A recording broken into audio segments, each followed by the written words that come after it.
जय राम जी की। श्री वाल्मीकि रामायण सुंदरकांड 36वां सर्ग। हनुमान जी का सीता को मुद्रिका देना। सीता जी का श्री राम कब मेरा उद्धार करेंगे यह पूछना और हनुमान का उन्हें सांत्वना देना। तदंतर महातेजस्वी पवन कुमार हनुमान जी सीता जी को विश्वास दिलाने के लिए पुनः विनय युक्त वचन बोले। हे महाभागे, मैं परम बुद्धिमान भगवान श्री राम का दूत बानर हूँ। देवी, यह श्री राम नाम से अंकित मुद्रिका है, इसे लेकर देखिए। आपको विश्वास दिलाने के लिए ही मैं इसे लेता आया हूँ। महात्मा श्री रामचंद्र जी ने स्वयं यह अंगूठी मेरे हाथ में दी थी। आपका कल्याण हो। अब आप धैर्य धारण करें। आपको जो दुख रूपी फल मिल रहा था वह अब समाप्त हो चला है। पति के हाथ को सुशोभित करने वाली उस मुद्रिका को लेकर सीता जी ने उसे ध्यान से देखा। उस समय जानकी जी को इतनी प्रसन्नता हुई मानो स्वयं उनके पति देव ही उन्हें मिल गए हों। उनका लाल सफेद और विशाल नेत्रों से युक्त मनोहर मुख हर्ष से खिल उठा, मानो चंद्रमा राहु के ग्रहण से मुक्त हो गया हो। वे लजीली विदेह बाला प्रीतम का संदेश पाकर बहुत प्रसन्न हुई। उनके मन को बड़ा संतोष हुआ। वे महाकपि हनुमान जी का आदर करके उनकी प्रशंसा करने लगीं। बानर श्रेष्ठ, तुम बड़े पराक्रमी, शक्तिशाली और बुद्धिमान हो, क्योंकि तुमने अकेले ही इन राक्षसपुरी को पददलित कर दिया है। तुम अपने पराक्रम के कारण प्रशंसा के योग्य हो, क्योंकि तुमने मगर आदि जंतुओं से भरे हुए 100 योजन विस्तार वाले महासागर को लांघते समय उसे गाय की खुरी के बराबर समझा है, इसलिए प्रशंसा के पात्र हो।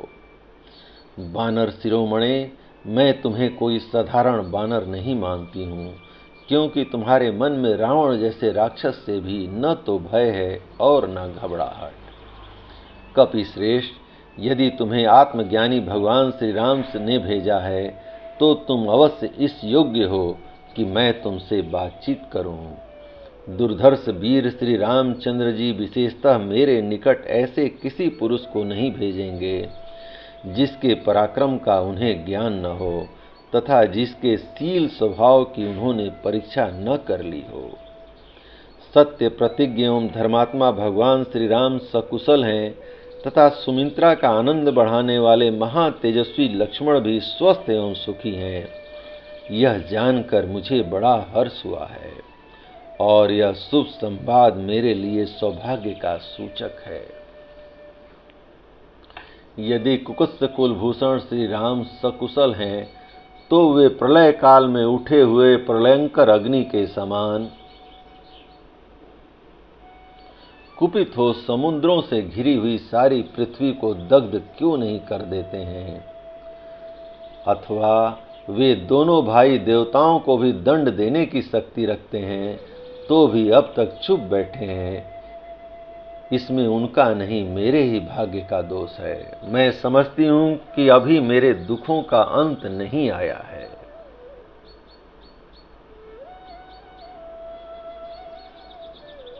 अच्छा, यह तो बताओ, पुरुषोत्तम श्री रामचंद्र जी के मन में कोई व्यथा तो नहीं है? वे संतप्त तो नहीं होते? उन्हें आगे जो कुछ करना है उसे वे करते हैं या नहीं? उन्हें किसी प्रकार की दीनता या घबराहट तो नहीं है? वे काम करते करते मोह के वशीभूत तो नहीं हो जाते? क्या राजकुमार श्री राम पुरुषोचित कार्य पुरुषार्थ करते हैं? क्या शत्रुओं को संताप देने वाले श्री राम मित्रों के प्रति मित्र भाव रखकर साम और दान रूप 2 उपायों का ही अवलंबन करते हैं तथा शत्रुओं के प्रति उन्हें जीतने की इच्छा रखकर दान, भेद और दंड, इन 3 प्रकार के उपायों का ही आश्रय लेते हैं? क्या श्री राम स्वयं प्रयत्न पूर्वक मित्रों का संग्रह करते हैं क्या उनके शत्रु भी शरणागत होकर अपनी रक्षा के लिए उनके पास आते हैं? क्या उन्होंने मित्रों का उपकार करके उन्हें अपने लिए कल्याणकारी बना लिया है? क्या वे कभी अपने मित्रों से भी उपकृत या पुरस्कृत होते हैं? क्या राजकुमार श्री राम कभी देवताओं का भी कृपा प्रसाद चाहते हैं, उनकी कृपा के लिए प्रार्थना करते हैं? क्या वे पुरुषार्थ और दैव दोनों का ही आश्रय लेते हैं? दुर्भाग्यवश मैं उनसे दूर हो गई हूँ, इस कारण श्री रघुनाथ जी मुझ पर स्नेहहीन तो नहीं हो गए हैं? क्या वे मुझे कभी इस संकट से छुड़ाएंगे? वे सदा सुख भोगने के ही योग्य हैं, दुख भोगने के योग्य कदापि नहीं हैं, परंतु इन दिनों दुख पर दुख उठाने के कारण श्री राम अधिक खिन्न और शिथिल तो नहीं हो गए हैं?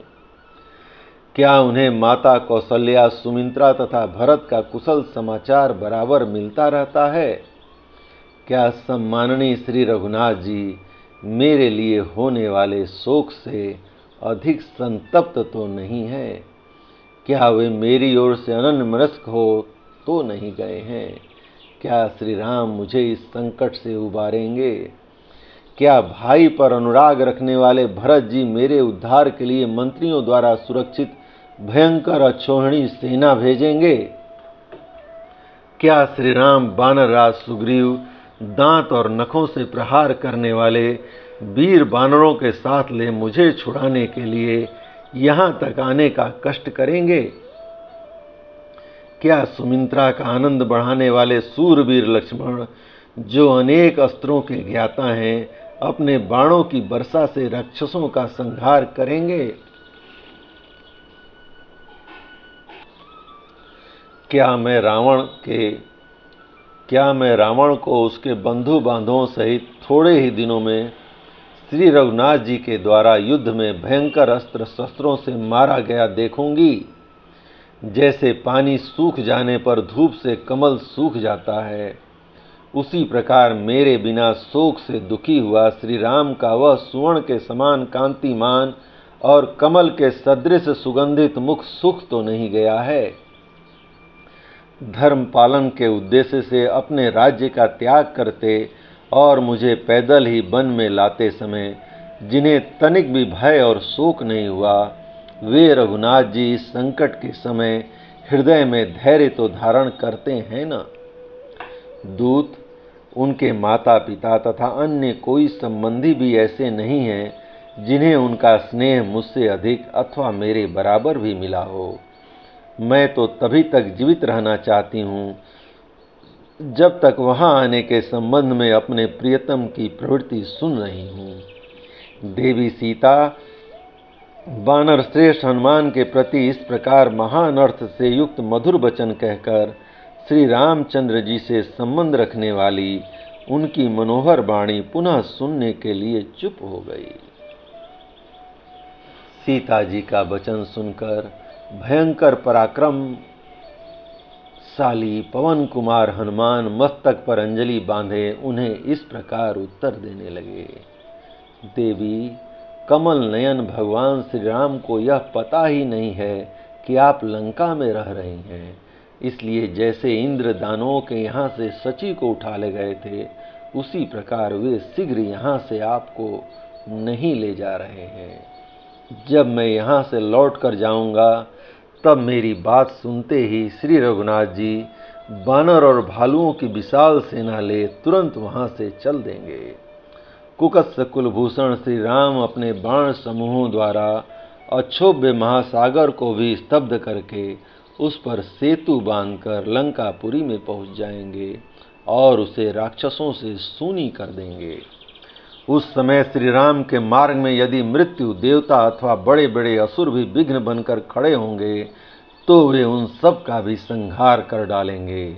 आर्य, आपको न देखने के कारण उत्पन्न हुए शोक से उनका हृदय भरा रहता है, अतः श्री राम सिंह से पीड़ित हुए हाथी की भांति क्षण भर को भी चैन नहीं पाते हैं। देवी, मंदर आदि पर्वत हमारे वास स्थान हैं और फल मूल भोजन, अतः मैं मंदराचल, मलय, बिंद, मेरु तथा दूर दूर पर्वत की और अपनी जीविका के साधन फल मूल की सौगंध खाकर कहता हूँ कि आप शीघ्र ही श्री राम का नवोदित पूर्ण चंद्रमा के समान वह मनोहर मुख देखेंगी, जो सुंदर नेत्र बिंब फल के समान लाल लाल ओंठ और सुंदर कुंडलों से अलंकृत एवं चित्ताकर्षक है। जय राम जी की। विदेह नंदनी एरावत की पीठ पर बैठे हुए देवराज इंद्र के समान प्रसवण गिरि के शिखर पर विराजमान श्री राम आपका शीघ्र दर्शन करेंगे। कोई भी रघुवंशी न तो मांस खाता है और न मधु का सेवन करता है, फिर भगवान श्री राम इन वस्तुओं का सेवन क्यों करते? वे सदा 4 समय उपवास करके 5वें समय शास्त्र विहित जंगली फल मूल और नीवर आदि भोजन करते हैं। श्री रघुनाथ जी का चित्त सदा आप में लगा रहता है, अतः उन्हें अपने शरीर पर चढ़े हुए डांस मच्छर कीड़ों और सर्पों को भी हटाने की सुधि नहीं रहती। श्री राम आपके प्रेम के वशीभूत हो सदा आपका ही ध्यान करते और निरंतर आपके ही विरह शोक में डूबे रहते हैं।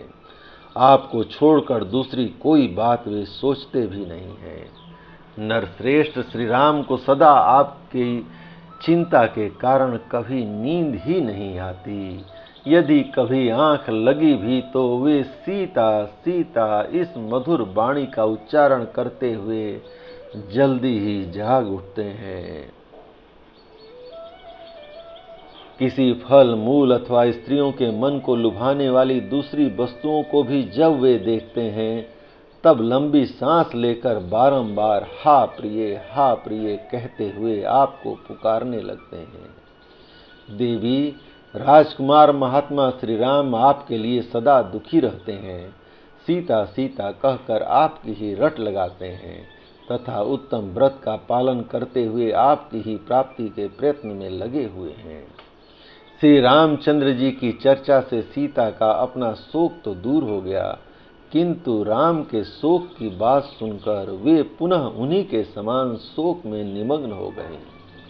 उस समय विदेह नंदिनी सीता शरद ऋतु आने पर मेघों की घटा और चंद्रमा दोनों से युक्त अंधकार और प्रकाशपूर्ण रात्रि के समान हर्ष और शोक से युक्त प्रतीत होती थीं। जय राम जी की। इस प्रकार श्री वाल्मीकि निर्मित आर्ष रामायण आदि काव्य के सुंदर कांड का 36वां सर्ग प्रभु श्री राम की कृपा से पूर्ण हुआ। जय राम जी की।